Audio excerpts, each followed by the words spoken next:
Mesdames et messieurs, bonjour. Merci de votre fidélité à cette chaîne de télévision. Voici l'actualité de ce lundi 26 mai 2025. La reprise des affrontements dimanche 25 mai 2025 entre les éléments de l'AFC M23 et la coalition des FARDC et Ouazalendo fait déjà des victimes dans la chefferie de Bouito. Là, c'est dans les territoires de Rutshuru.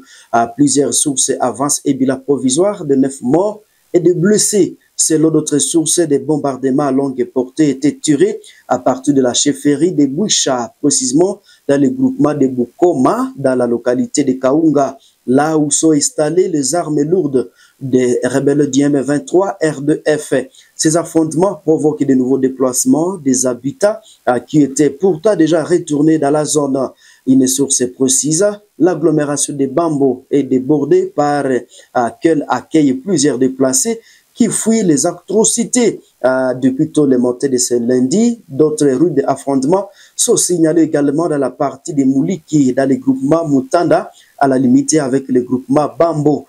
Donc les détonations d'armes lourdes et légères, c'est faut attendre à partir de ces côtés-là. Et ce qu'il faut retenir, des combats ont éclaté depuis dimanche à l'aube à Louchevere, une agglomération situé à Kishiche, entre Kishiche et Bambo, toujours dans la chefferie de Bouito. Nombreuses sources confirment que ce sont les éléments de l'AFC M23 qui ont lancé l'assaut sur les positions des forces armées de la République démocratique du Congo et des volontaires pour la défense de la patrie VDP, communément appelée Ouazalendo de Waza. Il faut savoir que la reprise de ces hostilités coïncide également avec l'arrivée dans la capitale du Nord Kivu, donc à Goma, de l'ex-président de la RDC, Joseph Kabila Kabange, le sénateur à vie, dont d'ailleurs les immunités ont déjà été levées par la Chambre haute du Parlement congolais.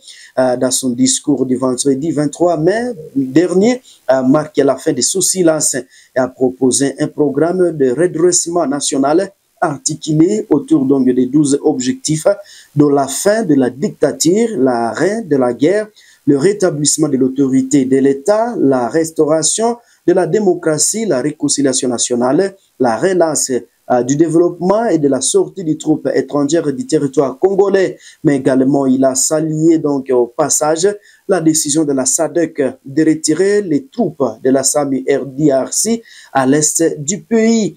Chers internautes, l'ancien chef de l'État a également appelé à une prise à compte donc des initiatives locales des paix, en particulier celle de l'Église catholique et protestante.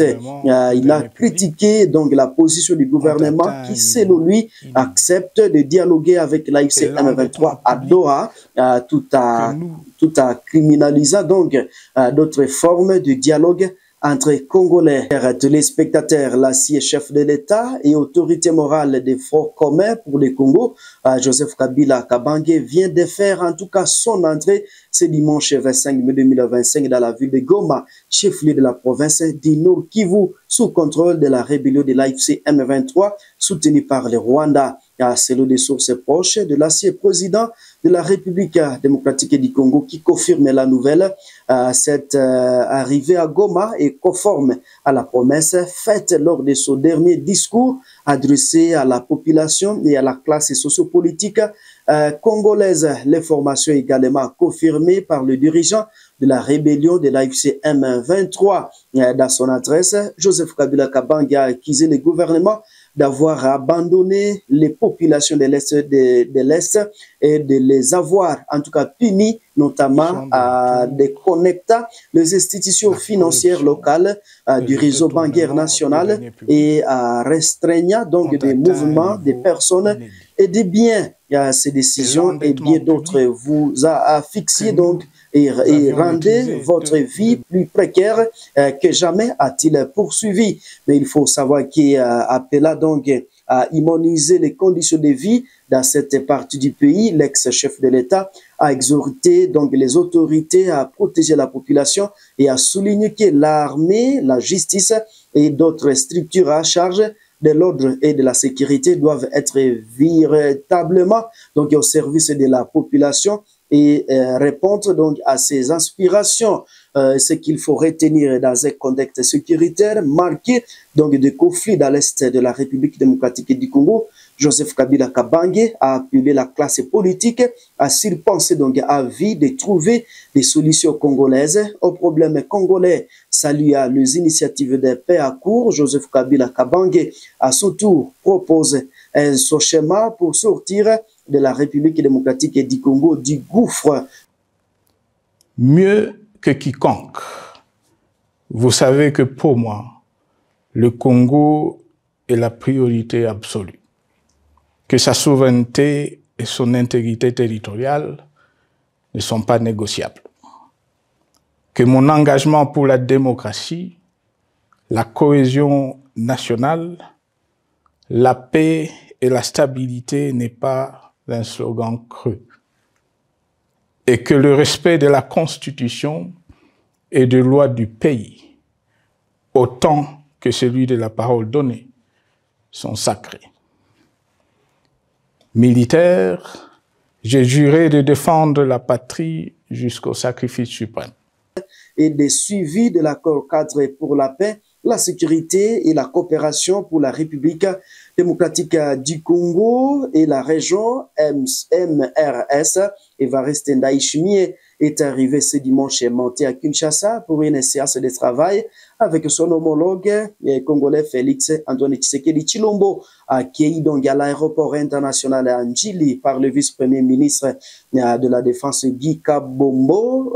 Mwandia Mvita, le chef d'État burundais, a pris la direction de la cité de l'Union africaine où a été organisé un déjeuner de travail entre les deux dirigeants. Mais également, je vous propose de suivre ces reportages. Ces déplacements à Kinshasa ne sont plus à compter. La preuve d'une relation de bon voisinage au beau fixe. Ce dimanche matin, le président de la République du Burundi, Évariste Ndayishimiye, est arrivé à Kinshasa pour une visite de travail.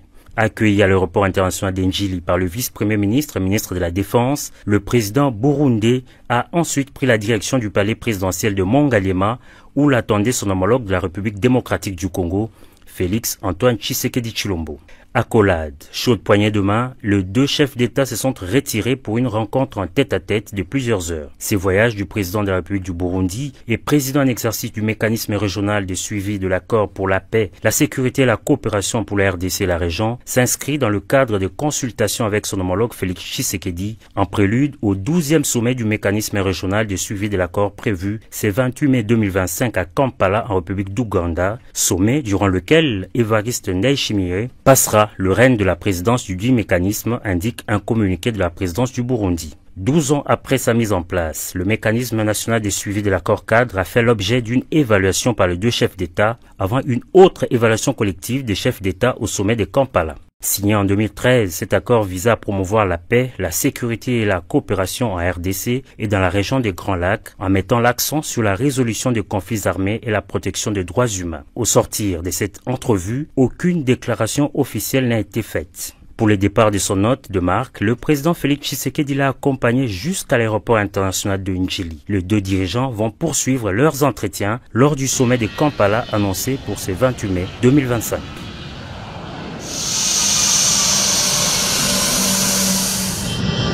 Téléspectateurs, parlons de la situation sécuritaire à Ituri. Les enregistrements ont relevé qu'environ 4720 personnes déplacées, donc 2384 ménages, se trouvent actuellement dans les 5 sites.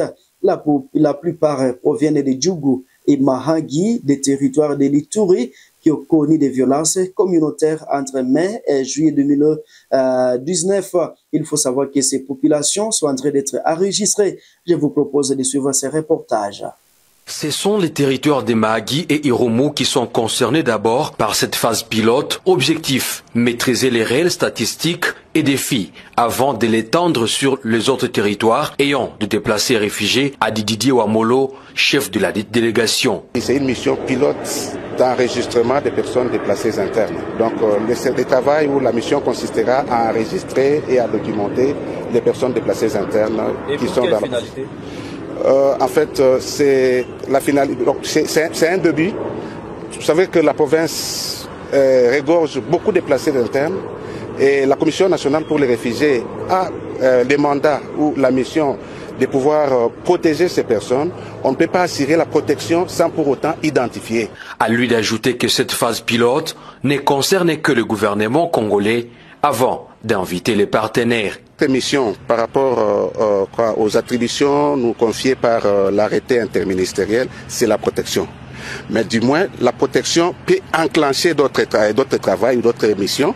Par exemple, l'assistance. Mais déjà, nous travaillons, les bureaux travaillent avec les bailleurs ou les partenaires humanitaires qui interviennent dans ce cadre-là. Donc, si on maîtrise des statistiques, on peut également servir à orienter l'assistance humanitaire que le partenaire apporte. Le commandant des opérations et gouverneur militaire de l'Ituri, le lieutenant-général Loué-Anka Chamadjoni, a promis à cette délégation son accompagnement, étant donné que cette mission est noble et salvatrice, surtout qu'elle soulagera plusieurs âmes en détresse à cause de la cruauté humaine. La province du Nord Kivu fait face à l'épidémie d'anthrax ou maladie du charbon depuis bientôt un trimestre. Cette maladie qui a commencé sur les animaux dans les parcs également a touché les personnes. Mais la riposte contre cette maladie est devenue compliquée dans les zones sous occupation du M23 soutenues par le Rwanda, ce qui inquiète les éleveurs. Je vous propose de suivre ces reportages. Chers téléspectateurs, la DGI de la province du Nord Kivu est nouveau animateur. Il s'agit de M. Fumu Toko. Il a présenté ses civilités au vice-gouverneur de la province du Nord Kivu. Je vous propose de suivre ces reportages. Nous sommes dans une ferme. Cette exploitation destinée à l'élevage des bovins de Capré est située à Kabacha, à environ 19 km au sud-ouest de la ville de Beni. C'est l'une d'importantes fermes de la région en termes de superficie et de population animale dans le Grand Nord. Les vaches et les caprets qui s'y trouvent sont également menacés par l'anthrax ou l'épidémie de charbon, tant que d'autres vivants aux environs du parc de Virunga. Cette maladie est à la base de la mort de plusieurs animaux dans et autour du parc depuis bientôt 2 mois, malgré les efforts sanitaires mis en place par les fermiers. Une situation qui inquiète Pakis, vétérinaire de la ferme de Kabacha.